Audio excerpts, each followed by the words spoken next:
Picture this.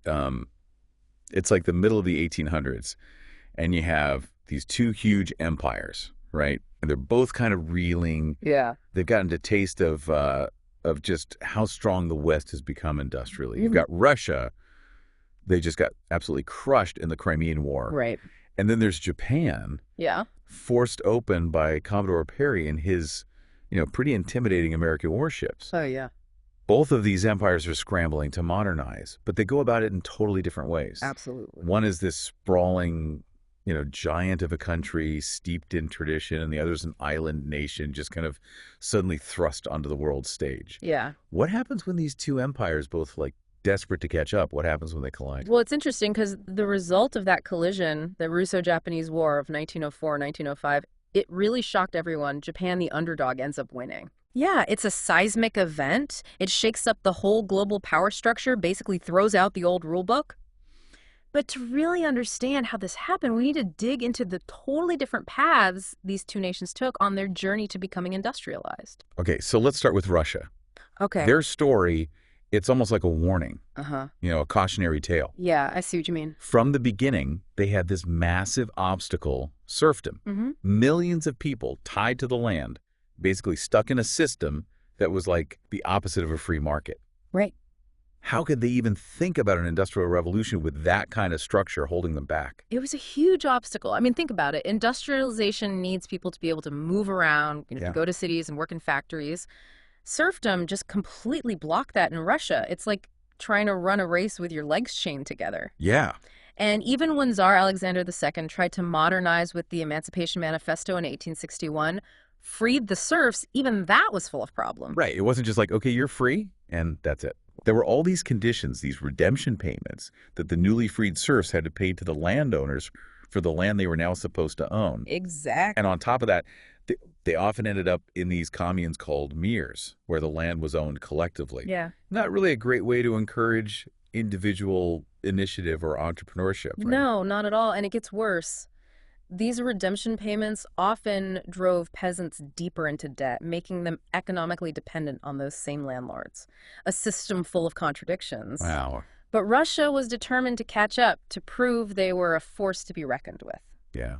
So in the 1890s, their finance minister, Sergei Witt, he came up with this ambitious plan, the VIT system. The VIT system. Yeah. It sounds like a character straight out of a Tolstoy novel. So this is where Russia goes all in on railroads, isn't it? that's a big part of it. Especially the Trans-Siberian Railway. Yeah. I mean, even today, that seems like an insane engineering project. Building a railway over 5,000 miles across some of the brutal landscapes on Earth. It was a massive undertaking, a real testament to Russian engineering, but also to their almost desperate need to modernize. Witt's plan went way beyond just railroads, though. Oh, okay. So what else? Well, he put in protective tariffs to shield those new Russian industries from foreign competition, adopted the gold standard to stabilize the ruble and attract foreign investment. Smart. And he poured resources into developing heavy industries like steel and coal production. So he was basically saying we have to build up our own industrial base, even if it means shielding ourselves from the global market for a while. Yeah, he was heavily influenced by thinkers like Friedrich List, this German economist who believed in protecting new industries until they could compete globally. It's interesting how different that is from the whole free trade approach that was popular in other parts of the world back then. That's a very different approach. So how did this big plan, this VIT system, actually work out for Russia? Well, it's a mixed bag. There was definitely some industrial growth, no doubt about that. Factories popped up, the railway network expanded, Russia started producing more coal and steel. But all this progress came at a high cost. Oh, how so? Peasant poverty was still widespread, and Russia ended up relying more and more on foreign capital, especially from France. Plus, you can't forget the political tensions brewing under the surface. Right. All these rapid changes were creating anxiety and discontent among different groups in society. So Russia's modernization, it was a long, difficult process full of contradictions and unexpected consequences. Yeah, it definitely was. Makes you wonder what was going on over in Japan during this same time period. Yeah, Japan's story is a very different one. I bet it is. Japan's transformation was incredible. Like going from a feudal society to a modern nation practically overnight. That's basically what happened with the Meiji Restoration in 1868. They got rid of the old feudal system, centralized power, and just embraced Western ideas and technology. It was amazing. They were like sponges, soaking up everything they could from the West. Education, science, military tactics, industrial processes, you name it. So unlike Russia, which was dealing with that whole serfdom legacy, Japan had a fresh start in a way. Yeah, you could say that. They were ready to adopt whatever they needed to become a major player on the world stage. But wasn't there some pushback to all these rapid changes? However, I mean, going from feudalism to a modern nation so quickly, it must have been incredibly disruptive. there were challenges for sure, especially from the samurai class. They saw their traditional roles and privileges fading away. But the thing is, the Meiji leaders were united and determined. They knew Japan's survival depended on modernizing, and they were smart about it. How so? They sent people all over the world to study different systems and bring back the best ideas. They invited foreign experts to Japan to train their people, and they invested heavily in education. They knew a modern workforce needed a modern education system. It sounds like they had this sense of urgency, like they knew they couldn't waste any time. Exactly. And it wasn't just a top-down approach, was it? Didn't they also have that foundation of what you call proto-industrialization? That's right. That's a key difference between Russia and Japan. While Russia was struggling to get out from under serfdom, Japan already had a strong merchant class and a history of small-scale manufacturing and trade. They had skilled workers who understood the basics of production and commerce. So they were kind of primed for an industrial boom. You could say that. They had the skills, Now, the entrepreneurial spirit, and this drive to learn from the West. It's so different from Russia's more centralized approach. but didn't Japan also have those giant family-controlled conglomerates, those Aibatsu? Oh, absolutely. The Zaibatsu, like Mitsubishi and Sumitomo, they played a huge role. Yeah. Think of them like early versions of today's multinational corporations. They were involved in everything: shipbuilding, mining, banking, textiles, you name it. They were incredibly powerful and had close ties to the government, which helped them get favorable policies and access to resources. Wow, so they went from these small family businesses to massive global corporations. Yeah, it's a fascinating story how they were able to transform themselves so quickly. But all this rapid industrialization, there was a downside to it. Oh yeah, I was just thinking about that. We've talked about how factory workers in other countries suffered during this period. Was Japan any different? You're right to ask that Japan's rapid industrialization did have a dark side. The conditions for factory workers, the shoko, they were often brutal. Long hours, low pay, dangerous working conditions. It was a familiar story in a lot of ways. Yeah. But the interesting thing is how the shoko responded. They developed a unique labor movement, one that was based on this idea of the right to benevolence. The right to benevolence. What does that even mean? It sounds like they were appealing to their employer's good nature. It's a really interesting concept. Instead of demanding things like higher wages or shorter hours directly, they focused on appealing to their employer's sense of duty and fairness. They drew on Confucian values of social harmony and the importance of mutual obligations between superiors and subordinates. So they were trying to work within the existing social and cultural system instead of trying to completely change it. Right. It's a very Japanese approach. They took Western ideas like trade unions and adapted them to their own context. It's another example of that adaptation theme we've been talking about. It makes sense. They were very selective about what they adopted from the West, always careful to preserve their own values and traditions, but as Japan's industrial power grew, so did their imperial ambitions.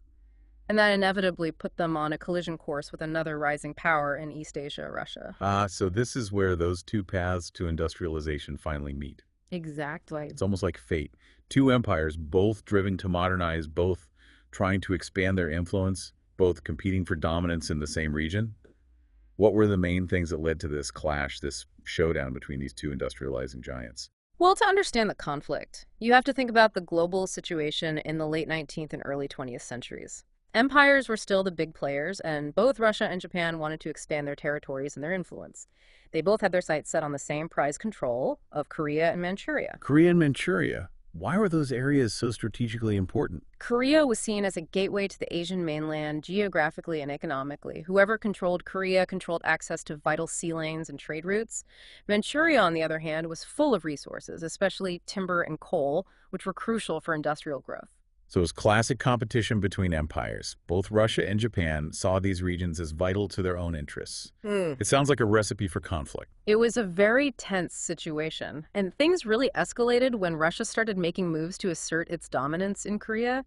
They began securing mining and logging rights, building railroads, setting up military outposts. Japan saw this as a direct threat to their own security and economic interests. It's like Russia was moving into Japan's backyard. No wonder they felt threatened. But didn't they try to negotiate with Russia to resolve the tensions peacefully? They did. Japan tried to find a diplomatic solution. They proposed an agreement where each country would have a sphere of influence. Japan would have Korea, and Russia would have Manchuria. But Russia, maybe a little too confident in their military might, wasn't willing to make concessions. They didn't take Japan seriously. Right. They underestimated Japan's determination and military capabilities. A big mistake, as it turned out. So while Russia was stalling, Japan was getting ready for war. Exactly. They were learning Western naval tactics, modernizing their fleet, training their troops, and then, in a move that surprised the whole world, they launched a surprise attack on the Russian fleet at Port Arthur in 1904. It was a bold move, a risky one, but it was calculated. Japan knew they couldn't afford a long war with Russia. They had to strike fast and hard to cripple Russia's naval power. And that's where all those years of modernization paid off. Yeah, they had a modern navy, well-trained troops, and a clear strategy. What about Russia? How did they respond? I was just going to ask that. Well, they were caught completely off guard, strategically and militarily. Their navy was big, but not as modern or well-equipped as Japan's, and they had to transport troops and supplies across all of Siberia. It was a logistical nightmare that slowed them down throughout the whole war. So the Trans-Siberian Railway that was supposed to be their advantage actually became a problem. Yeah, sometimes those unintended consequences come back to bite you. But let's talk about the key battles. I know the Battle of Tsushima was a turning point. Tell me about it. The Battle of Tsushima in May 1905 was a decisive victory for Japan. Their fleet, led by Admiral Togo Heihachiro, completely outmaneuvered and outgunned the Russian Baltic fleet, which had sailed halfway around the world to get there. The Russian fleet was destroyed, and the victory secured Japan's control of the seas. It was a stunning victory that shocked the world. Nobody expected Japan to beat a major European power like that. It must have been an incredible moment for Japan. Proof that their modernization efforts had worked and that they were a force to be reckoned with. But what about Russia? How did they handle such a humiliating defeat? It was a huge blow to their pride and morale. It showed the weaknesses in their military and how fragile their modernization efforts really were. It contributed to social unrest and increased calls for political reform. In fact, many historians believe the war was a major factor leading to the 1905 revolution in Russia, which forced Tsar Nicholas II to make concessions and create a parliament, the Duma. So the war had a huge impact, not just on those two countries, but on the whole world.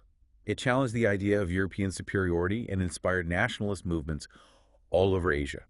It showed how powerful industrialization could be and how the global balance of power was shifting. And it raises some big questions too, right? Yeah, like what? About the nature of progress, the costs of modernization, and the challenges of dealing with a world that's changing so rapidly. These are questions we're still wrestling with today. It's like history is holding up a mirror, showing us our own anxieties and hopes.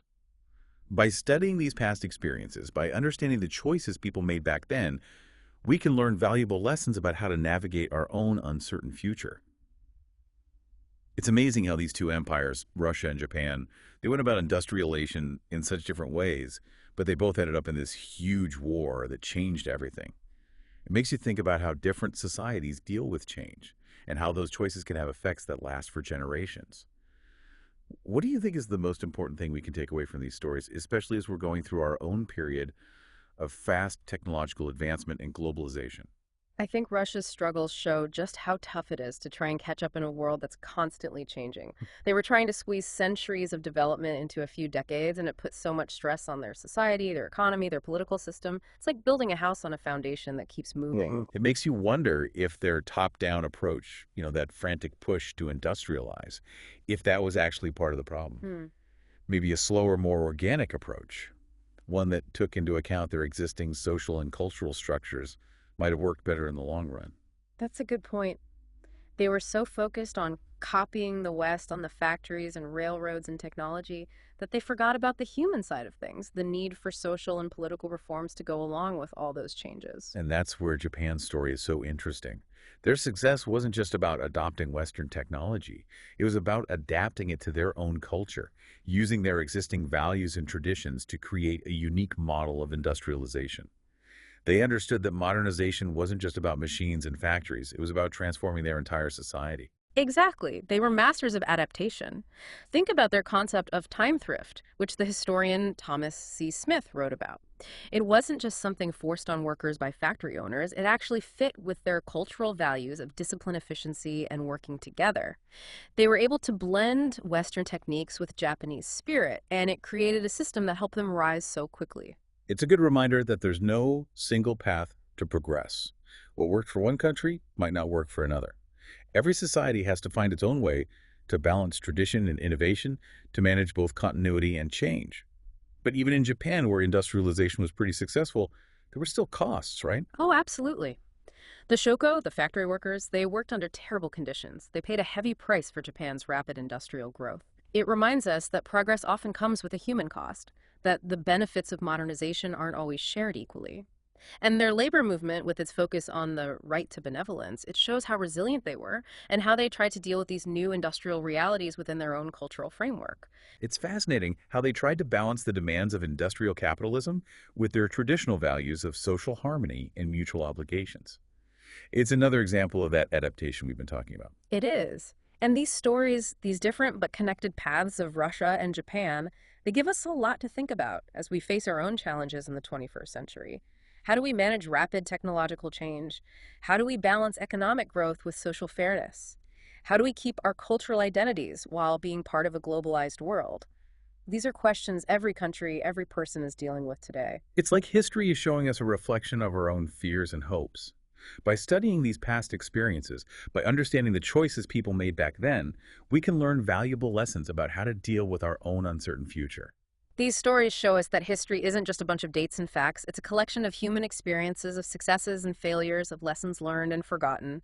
And by looking at this history, by listening to the echoes of the past, we can understand ourselves and the world we live in better. That's a great way to put it.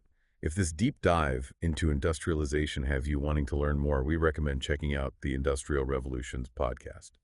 It's a great resource for anyone who wants to understand how our worlds came to be.